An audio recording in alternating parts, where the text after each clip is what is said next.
mali yako waipe mbingu na mali. Sasa leo na wako waipe mbingu na Yawe. Badala kuna tioroa mbingu na Yawe.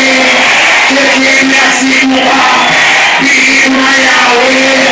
Sasa na kuna fanga mbingu na Yawe.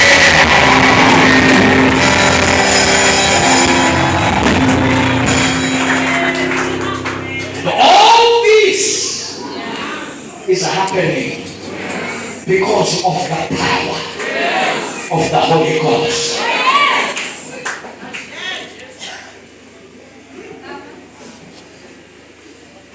Mungu wanasi awe na newe kwa makarota shaibu